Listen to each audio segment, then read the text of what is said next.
fix. George Washington was the engineer. John Adams shoveled coal. Ben Franklin punched the tickets. Tom Jefferson added soul. All aboard America, here comes the freedom train. All aboard America, here comes the freedom train.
Malfoy was begrudging the time he could otherwise be spending in the room of requirement. Was it his imagination, or did Malfoy, like Tonks, look thinner? Certainly he looked paler. His skin still had that greyish tinge, probably because he so rarely saw daylight these days.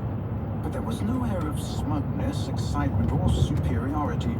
None of the swagger that he had had on the Hogwarts Express when he had boasted openly of the mission he had been given by Voldemort. There could be only one conclusion in Harry's opinion. The mission, whatever it was going badly. Cheered by this thought, Harry skimmed through his copy of Advanced Potion Making and found a heavily corrected Half-Blood Prince's version of an elixir to induce euphoria, which seemed not only to meet Slughorn's instructions, but which might, Harry's heart leapt as the thought struck him, put Slughorn into such a good mood that he would be prepared to hand over that memory if Harry could persuade him to taste some. Well, now this looks absolutely wonderful, said Slughorn an hour and a half later, clapping his hands together as he stared down into the sunshine yellow contents of Harry's cauldron. Euphoria, I take it. And what's that I smell? You've added just a sprig of peppermint, haven't you? Unorthodox, but what a stroke of inspiration, Harry. Of course, that would tend to counterbalance the occasional side effects of excessive singing and nose tweaking. I really don't know where you get these brainwaves, my boy, unless... Harry pushed the Half-Blood Prince's book deeper into his bag with his foot. It's just your mother's genes coming out in you. Oh, yeah, maybe, said Harry, relieved. Ernie was looking rather grumpy, determined to outshine Harry for once, He had most rashly invented his own potion, which had curdled and formed a kind of purple dumpling at the bottom of his cauldron. Malfoy was already packing up, sour-faced. Slughorn had pronounced his hiccuping solution merely passable. The bell rang, and both Ernie and Malfoy left at once. "Sir," Harry began, but Slughorn immediately glanced over his shoulder. When he saw that the room was empty but for himself and Harry, he hurried away as fast as he could. "Professor! Professor, don't you want to taste my called Harry desperately, but Slughorn had gone. Disappointed, Harry emptied the cauldron, packed up his things, left the dungeon, and walked slowly back upstairs to the common room. Ron and Hermione returned in the late afternoon. "Harry!" cried Hermione as she climbed through the portrait hole. "Harry! I passed!" "Well done," he said. "And Ron?" He just failed," whispered Hermione as Ron came slouching into the room looking most morose. "It was really unlucky, a tiny thing. The examiner just spotted that he'd left half an eyebrow behind. How did it go with Slughorn?" "No joy," said Harry as Ron joined them. "Bad luck, mate. But you'll pass next time. We can take it together." "Yeah, I suppose," said Ron grumpily. "But half an eyebrow, like that matters." "I know," said Hermione soothingly. "It does seem really harsh." They spent most of their dinner roundly abusing the apparition examiner, and Ron looked fractionally more cheerful by the time they set off back to the common room, now discussing the continuing problem of Slughorn and the memory. "So, Harry, you going to use the Felix Felicis, or what?" Ron demanded. "Yeah, I suppose I'd better," said Harry. "I don't reckon I'll need all of it. Not 24 hours worth. It can't take all night. I'll just take a mouthful. 2 or 3 hours should do it." "It's a great feeling when you take it," said Ron reminiscently. "Like you can't do anything wrong." "What are you talking about?" said Hermione, laughing. "You've never taken any." "Yeah, but I thought I had, didn't I?" said Ron, as though explaining the obvious. "Same difference, really."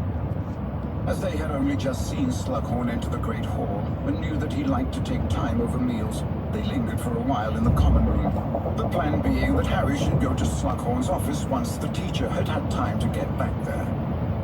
When the sun had sunk to the level of the treetops in the Forbidden Forest, they decided the moment had come. And after checking carefully that Neville, Dean, and Seamus were all in the common room, sneaked up to the boys' dormitory. Harry took out the rolled-up socks at the bottom of his trunk and extracted the tiny cleaning bottle. "Well, here goes," said Harry, and he raised the little bottle and took a carefully measured gulp. "What does it feel like?" whispered Hermione. Harry did not answer for a moment. Then, slowly but surely, an exhilarating sense of infinite opportunity stole through him.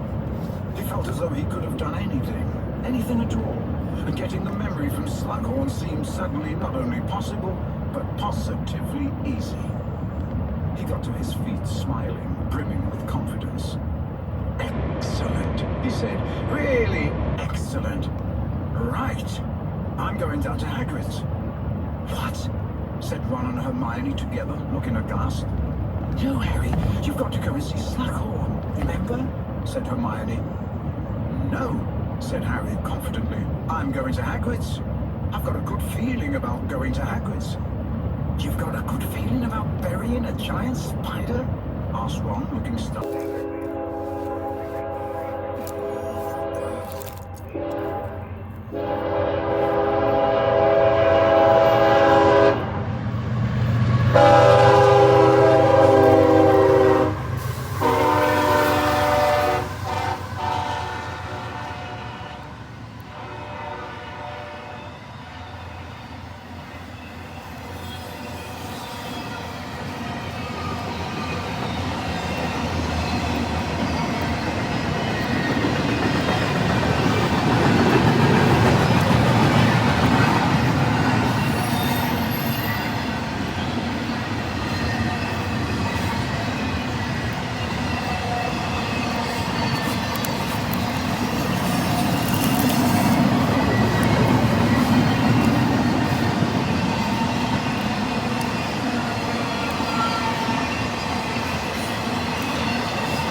also just guessed what it was without looking. It's a gopher Look at how tortoise. cute he is.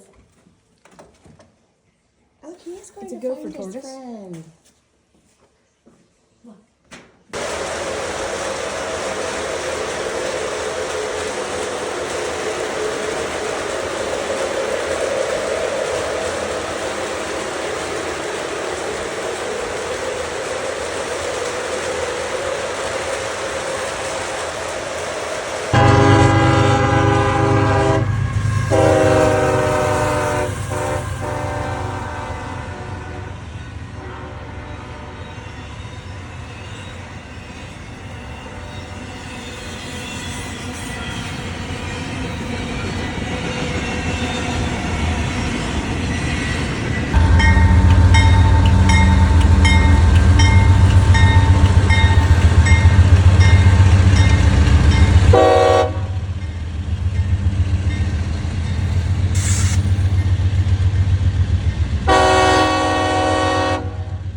So far, so good. Not good. I went to Disney World in 1976. I went to Epcot in 1986. Well, my kids were. Oh, yeah. Now the grandkids. But I don't like that. But I do like to do. I like to look at the flowers.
It's all Ricardo unit track.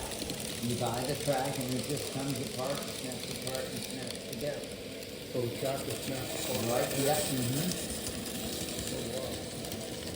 Can you do that with the big boys like that in there too? Or just like the small stuff? You can do that with HO. Okay. And I'm not sure, Lionel does have a snap track, and I'm not exactly sure, but Bill Massey, who's here somewhere, he could tell you more about the Lionel. I think the DCC, but you got all your, no pun intended, you got your bells, your whistles, your sounds, Now, and all with, that. now is the track, you have to put the track on these sections? It comes. Put the track on these sections.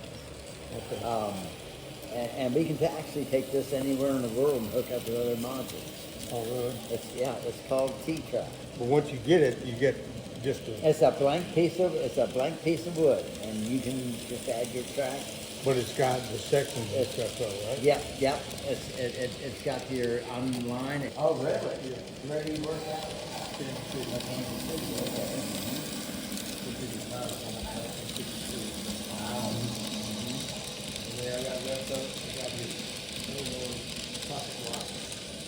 Okay. Wow. Yeah, how many times has that been pulled in and out of that bowl? Did you tell the story, you know?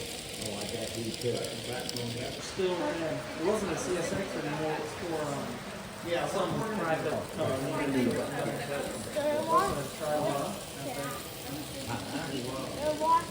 That's up there in Rice. I used to, one of the trips I took most of the time was in Manchester or Highway Cross. Take a picture of those. Take a picture of that.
Follow it up.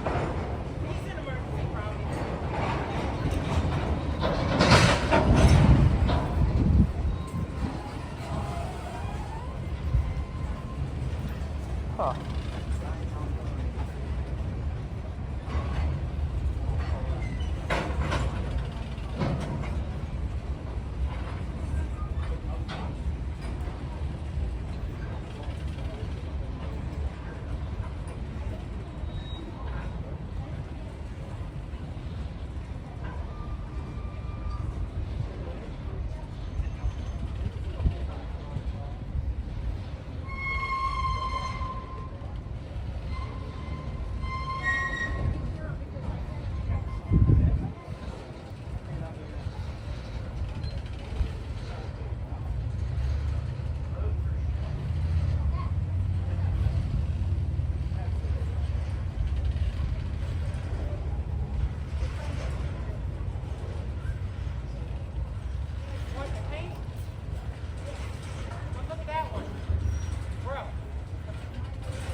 Remember, on election day, vote for Chef.